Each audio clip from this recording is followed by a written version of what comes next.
Tarihin Sayyidina Hamza radiyallahu ta'ala anhu. Ibrahim Idadi, idan wannan shine zuwan ka YouTube channel nawa, ka danna mun subscribe kana ka danna min ƙararrawa. Nagode. Wafatin Hamza bin Abdul Muttalib radiyallahu ta'ala anhu na daga cikin manyan abubuwan tarihi a musulunci, kuma ya faru ne a lokacin yaƙin Uhud. Yaushe ne ya rasu? Ya faru ne a shekara ta 3 bayan hijira. A nan ne Hamza ya shahada. Yaya aka kashe shi? Fitaccen jarumi. An kashe shi ne ta hannun wani bawa mai suna Wahashi ibn Habash. Wahashi ya yi amfani da makamin gafiya inda ya jefa masa daga nesa. Ya yi hakan ne saboda alkawarin ‘yanci da aka yi masa idan ya kashe Sayyidina Hamza. An yi masa mummunan cutarwa bayan mutuwarsa. An yi masa mutilation. Wannan ya jawo baƙin ciki sosai ga Annabi Muhammad sallallahu alaihi wasallam. Annabi ya kira shi da shugaban shahidai. Darajarsa, Hamza ya kasance ɗaya daga cikin jaruman musulunci. Ya kasance kawun Annabi kuma ɗaya daga cikin masu kare shi a farkon musulunci. Ya rasu yana kare addinin Allah, shi yasa ake masa babban matsayi a tarihin musulunci.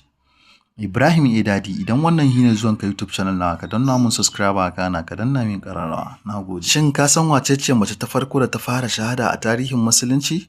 Wato Sumayya? Ku biyo ni domin ku ji tarihin Sayyida Sumayya radiyallahu ta'ala anha. Ibrahim Idadi, idan wannan shine zuwan ka YouTube channel nawa, ka danna mun subscribe kana ka danna min ƙararrawa. Nagode. Wannan shine labarin Sumayya bin Kayyad, ɗaya daga cikin fitattun mata a tarihin musulunci kuma shahida ta farko. Ta kasance mace ta farko da suka yi imani da saƙon manzon Allah sallallahu alaihi wasallam. Ita da mijinta Yasir bin Amir radiyallahu ta'ala anhu, dan su kuma Amr bin Yasir radiyallahu ta'ala anhu, sun sha azaba mai tsanani daga mushrikan Makka saboda imanin su. Duk da wahalhalun da suka fuskanta, Sumayya radiyallahu ta'ala anhu bata taba barin addinin ta ba. Ta tsaya tsayin daka kan kalmar tauhidi har zuwa ƙarshe. Saboda ƙin barin musulunci, azzalimi Abu Jahil ya kashe ta kuma ta zama shahida ta farko a tarihin musulunci. Lokacin da manzon Allah sallallahu alaihi wasallam yake wucewa yana ganin azabar da ake yi musu, yakan cewa, "Ku yi haƙuri ya ahalin Yasir, alƙawarinku aljanna ce." Rayuwar Sumayya radiyallahu ta'ala anhu tana koya mana cewa imani da gaskiya yana buƙatar haƙuri, jajircewa da sadaukarwa. Allah ya ƙara yarda da Sumayya radiyallahu ta'ala anhu, ya haɗa mu da ita a aljanna. Domin samun tarihi irin wannan, ka yi subscribe na page na, sannan ka danna min like and comment ka min sharing. Nagode. Mutumin da ya sadaukar da harshensa domin kare Annabi Muhammad sallallahu alaihi wasallam. Ibrahim Idadi, idan wannan shine zuwan ka YouTube channel nawa, ka danna mun subscribe kana ka danna min ƙararrawa. Nagode. Wannan shine wurin da ake dangantawa da kabarin Hassan bin Thabit radiyallahu ta'ala anhu, shahararren mawaƙin Annabi Muhammad sallallahu alaihi wasallam. Yana daga cikin manyan sahabbai wanda suka sadaukar da rayuwarsu wajen kare musulunci, yayin da wasu sahabban suke kare addini da takobinsu.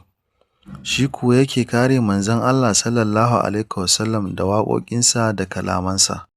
Lokacin da maƙiyan musulunci suke cin mutuncin manzon Allah sallallahu alaihi wasallam da baitocin waƙoƙi, Hassan bin Thabit radiyallahu ta'ala anhu yakan mayar musu da martani cikin hikima da ƙarfi, yana kare martaban manzon Allah sallallahu alaihi wasallam. Har ma Annabi Muhammad sallallahu alaihi wasallam ya yi masa addu'a yana cewa Allah ya ƙarfafa shi da mala'ika Jibrilu alaihi salatu wassalam, muddin yana kare musulunci da martaban manzon Allah sallallahu alaihi wasallam. Saboda irin wannan hidima ta sa Hassan bin Thabit radiyallahu ta'ala anhu ya zama sananne a tarihin musulunci da laƙabin mawaƙin manzon Allah sallallahu alaihi wasallam. Rayuwarsa tana koya mana cewa kare addini ba sai da takobi ake yi ba, har da ilimi da kalamomi masu kyau da yaɗa gaskiya da amana. Allah ya ƙara yarda da Hassan bin Thabit radiyallahu ta'ala anhu, ya saka masa da gidan aljanna. Amin. Domin samun tarihi irin wannan, ka yi min subscribe sannan ka rubuta min